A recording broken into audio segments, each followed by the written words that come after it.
Are we seeing a possible government shutdown? GM and Stellantis laying off workers, and Fed's soft landing are leaving Americans mad about the economy. These are the top 3 headlines in this week's weekly business brief. First up, U.S. government shutdown bad for the country's credit, warns Moody. According to Reuters, U.S. government services will be disrupted and hundreds of thousands of federal work furloughed without pay if Congress fails to provide funding for fiscal year starting October 1st. A possible shutdown will be further evidence of how political polarization in Washington is weakening fiscal policymaking at the time of rising pressures on U.S. government debt affordability because of higher interest rates. Moody's analyst William Foster told Reuters, if there's not an effective fiscal policy response to try to offset these pressures, then the likelihood of that having an increasingly negative impact on the credit profile will be there, said Foster. And that could lead to a negative outlook, potentially a downgrade at some point if those pressures aren't addressed. Congress so far has failed to pass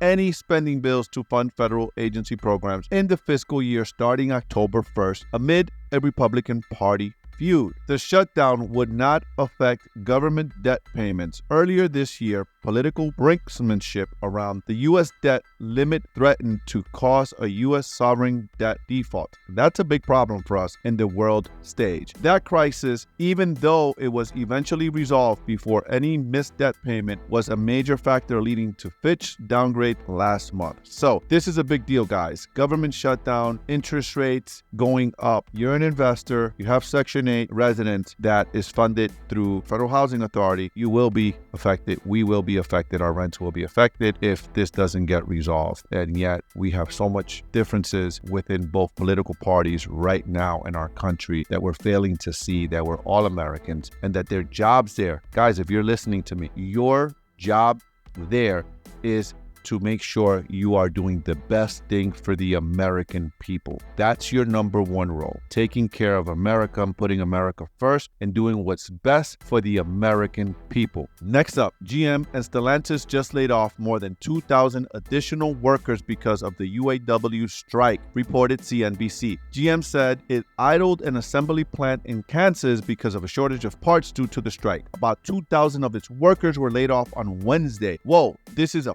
power move on the automaker. Stellantis also laid off 370 workers at 3 parts factories that supplied its Jeep plant in Toledo, where the United Auto Workers went on strike last week. GM said because of the strike, the workers laid off Wednesday will not be eligible for supplemental unemployment benefits it normally pays. Listen, what did you think that the automakers were going to do? They were going to stand around and let them get bullied? I don't think so. They weren't going to do that. They were going to stand up and they were going to play their move, and this is the move that they played. Lastly, the elusive Fed soft landing nears. Why are Americans so mad about the economy? Reported by Reuters. U.S. Federal Reserve's Chair Jerome Powell said empathetically last week that people hate inflation, hate it, but he left another fact unspoken. They also punish the politicians in charge when prices rise. The central bank's quest for a soft landing of more slowly rising prices and continued economic growth looks increasingly probable. In fact, the U.S. may hit a sweet spot just as the 2024 presidential election campaign nears for next year. It's sort of benign outcome that academic studies and high-ranking economists had called virtually impossible after inflation hit a 40-year high in June of 2022. Some warned that millions of workers might need to be rendered jobless to reduce the pace of price increases in the flashback to the central banking experience of the 1970s. Interesting that this is what is being said, that we need reduction in jobs. Jobless claims need to reduce jobs so that